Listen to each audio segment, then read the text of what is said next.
Imagine buying like a brand new commercial building for your business. You walk up to the front door on the very first day and you check the heavy-duty deadbolt and it clicks shut with this really satisfying thud. Oh, yeah, the best feeling. Right. And then you test the security system, the alarm blares right on cue, and you look around and think, well, great, this building is totally secure. But then uh, you just never check those locks again. Which is, I mean, crazy to think about. Exactly. For the next 5 years, you just go about your business, running your operations, completely assuming that those original locks are, still keeping the bad guys out. Welcome back, learner, to today's deep dive. Yeah, glad to be here. And that physical building analogy really sets the stage perfectly, I think. It really does, because today we're taking a close look at a stack of incredibly practical documentation, specifically the official CIS Controls version 8.1.2, and we're layering that with some real-world implementation notes from CyberOpSource. Right. We are specifically looking at CIS Control 7 today, which is continuous vulnerability management. Yeah, and the reason we're starting with that idea of a rusted outdoor is because, well, every single small business owner understands the reality of things getting old or missed, delayed, or just forgotten about entirely. Oh, for sure. Things fall through the cracks all the time. Right. So today is all about making sure those forgotten things don't become, open doors for cyber attacks. Okay, let's unpack this. Here's the core concept right at the top. Vulnerability management is not run a scan once. It is find it, prioritize it, fix it, verify it, and repeat. Yeah, that cycle is literally the engine of a secure business. I mean, we're talking about a critical business risk management process here. Not just an IT chore. Exactly, not just an IT chore. It's not something you just check off for compliance. We are trying to outpace a threat landscape that moves incredibly fast. All right, and to outpace it, we need to understand the track we're racing on. So before we can build a process to fix vulnerabilities, we have to know what a vulnerability actually is. And maybe more importantly, who else knows about it? Yeah. So let's fast forward past the textbook definitions. In the real world, vulnerabilities are old software, missing patches, outdated operating systems, unpatched applications. Things like exposed remote access tools, too. Exactly. Or website plugins that haven't been updated in years, even firewalls or routers that just need updates. But the critical question isn't just what these are, right? It's the mechanics of who else has this information. Right. The timeline is really where the danger lives. Because, when a vulnerability is discovered, it eventually becomes public knowledge. Like when it gets a CVE number. Right? Yeah, exactly. A common vulnerabilities and exposures number. The software vendor will publicly release a patch, usually with release notes detailing exactly what security flaw they just fixed. So the good guys get that info. The good guys get it, but cybercriminal groups, automated scanning tools, they get the exact same information at the exact same millisecond. Wait, so let me clarify this. When a vendor proudly announces, hey, we've got a helpful security patch for you to download, they are essentially detailing the blueprint of the vulnerability to everyone. Pretty much, yeah. So it's basically a starting gun for a race between the business trying to apply the patch and the attacker trying to exploit the weakness. That is exactly what it is. It's a starting gun.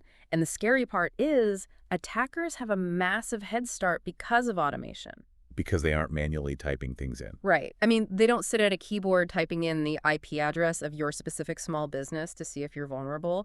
They use automated scanning tools to sweep the entire public internet. Wow. Yeah.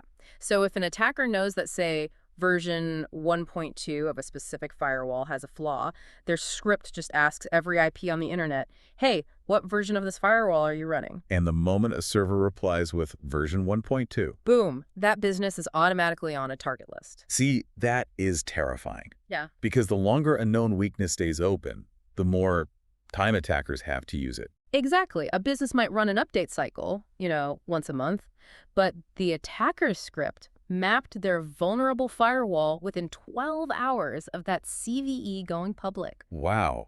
So there's this huge gap. Let's bring this back to the physical building analogy, because digital vulnerabilities are invisible. And, well, that invisibility creates complacency, right? Absolutely. In our physical building, we can see a rusted hinge or a broken window.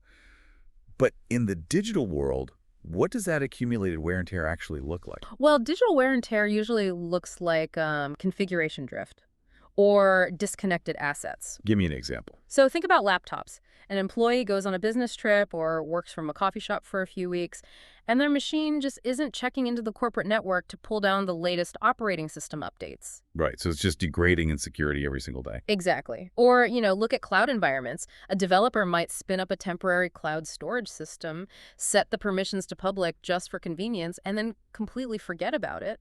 It's the digital equivalent of that summer contractor propping open a basement window and just walking away. Yeah, leaving it wide open. And then there's legacy software. Like, a business uses an old piece of accounting software that needs a specific outdated database to run. Oh, I've seen that so many times. Right. The IT team knows it's vulnerable, but they can't update it without breaking payroll, so it just sits there, accumulating risk. Which is exactly why the word continuous carries so much weight in the title of CIS Control 7.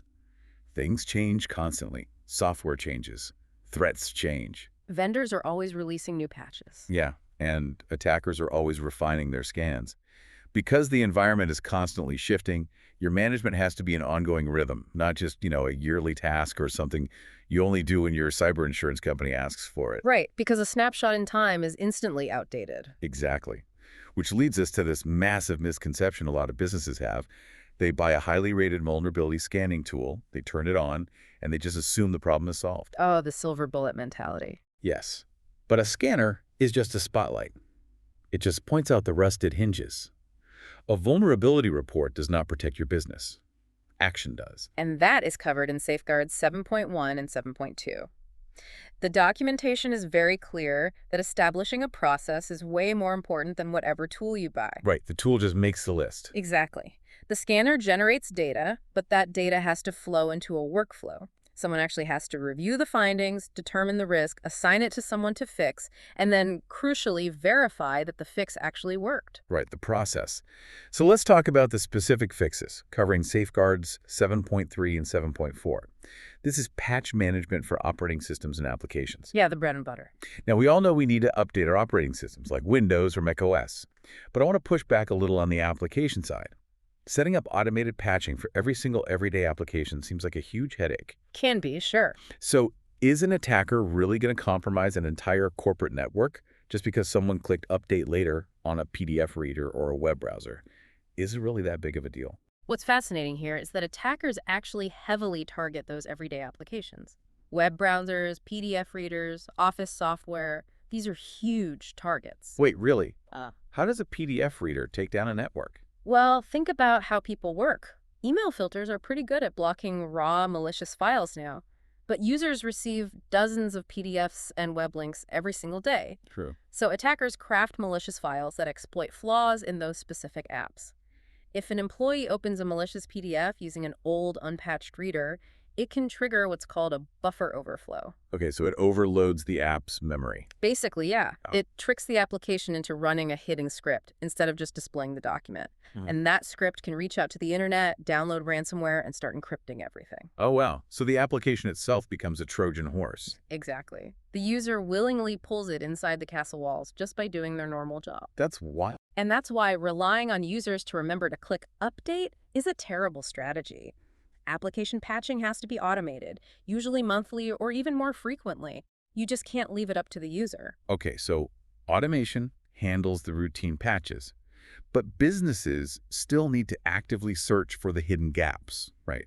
The things that slip through the cracks. Right, moving into Safeguards 7.5 and 7.6, scanning inside and out. Yeah, so this requires looking at the business from both the outside in and the inside out. Let's start with Safeguard 7.6, the external scanning. This is critical. Externally exposed assets are things like your company website, VPN portals, customer portals, things that touch the public internet. Because, as we said, attackers don't need to know your business personally. They just use automated tools to scan the whole internet for those exposed weaknesses. Right. They're just jiggling every door handle on the street. So that's the outside in. What about the inside out? Safeguard 7.5. That's internal scanning, checking the laptops, desktops, internal apps, printers. But there is a huge difference here between unauthenticated scans and authenticated scans. Okay, break that down for us, because Yeah. we hear those terms a lot. An unauthenticated scan is basically what the attacker does from the outside, right? Exactly. It just looks from the outside. It knocks on the server and asks, hey, what software is running here? and it flags known issues based on the response. It's useful, but it's very surface level. Right. But an authenticated scan uses administrative credentials. It actually logs into the machine. Ah, I see. Yeah, it looks deep into the registry, checks the file hashes, sees the configuration settings. It finds the software that might not be actively running, but is still installed and vulnerable on the hard drive. Okay, so it's acting like a systems administrator looking under the hood Yeah. rather than just someone looking through the front window. Perfectly said. Yes. But, and I'm sure every IT person listening is thinking, this brings up the reality of information overload, Oh, yeah. Alert fatigue is real. right? You run a scan, and it might return hundreds or thousands of issues. You cannot fix everything at once, but you do need to know what matters most. How do you prioritize that? Well, you have to combine technical severity with real-world threat context. The industry uses CVSS, the Common Vulnerability Scoring System, which gives a score from 1 to 10. Right, 10 being the worst. Right. But a high score doesn't mean everything. Say you have a critical 9.8 vulnerability, but it's on an internal test server with dummy data, completely cut off from the internet. So the technical score is high, but the actual risk to the business is basically zero. Exactly.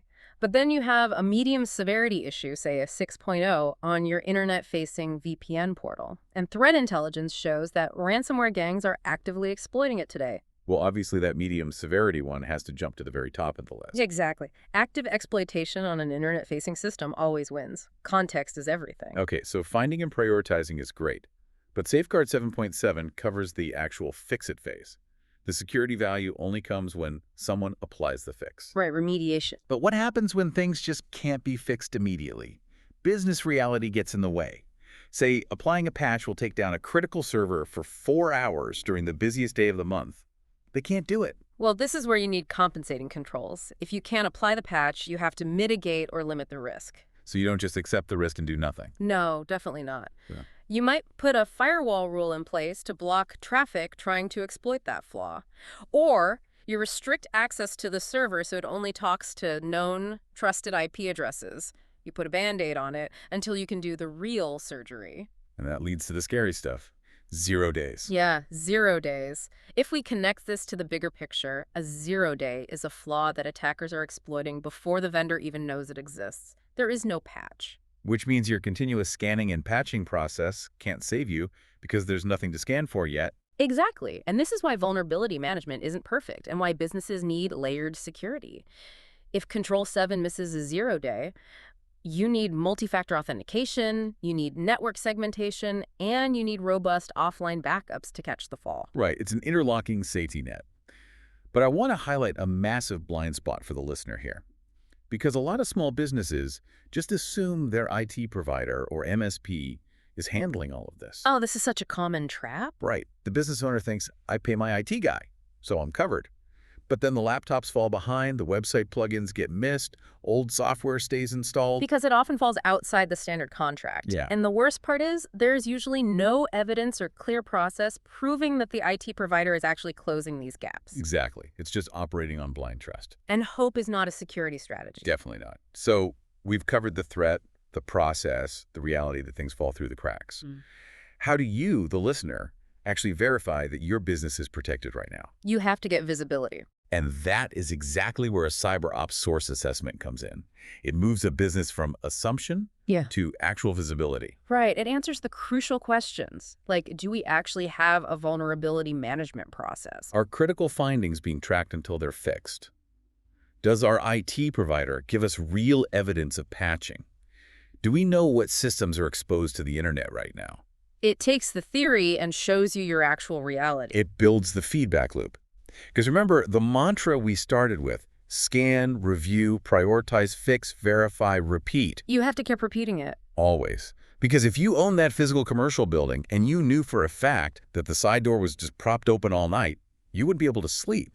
No way. The digital assets your business runs on are no different. They are just invisible. I need to know what weaknesses are sitting open in my business right now. Do you know yours?